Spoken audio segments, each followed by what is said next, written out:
Salut, salut. Un hommage posthume pour mon père.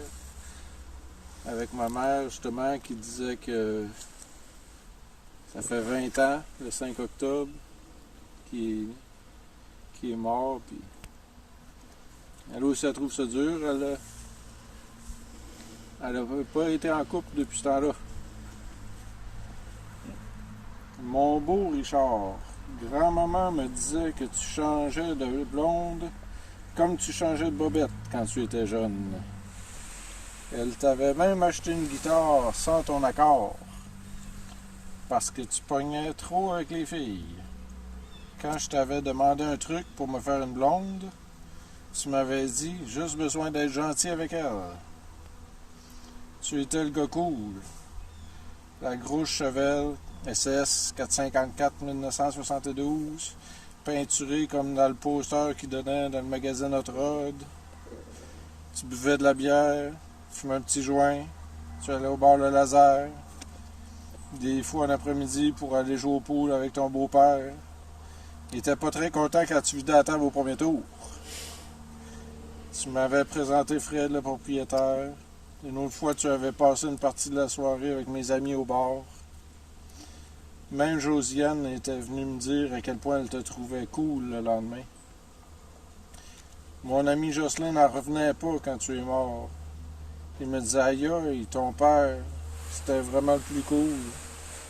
Il montait des gros chars sport modifiés, faisait toujours des blagues, tout le monde l'aimait. Même les bébés t'aimaient. Tu prenais des bébés qui t'avaient jamais vus comme ceux à mon oncle Sylvain, et tout allait toujours bien. Mon cousin Alexandre, à 4-5 ans, qui allait t'aider dans le garage après souper. Tu lui avais même acheté des petits mini-gants de travail. Tu étais très familial. Tes parents et tes beaux-parents étaient à 5 minutes, à 5 maisons de chez vous. Tu recevais presque à chaque année à Noël.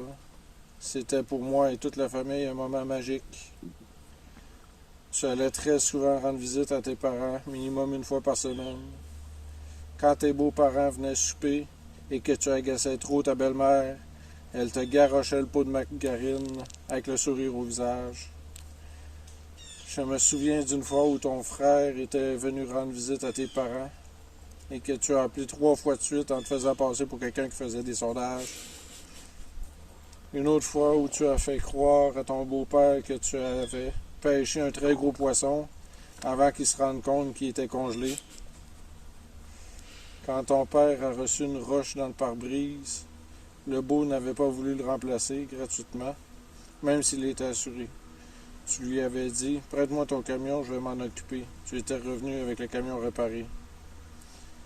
Les nombreuses fois où moi et mes amis sommes arrivés avec des problèmes mécaniques, tu ne nous as jamais donné de poisson, mais tu nous as appris à pêcher.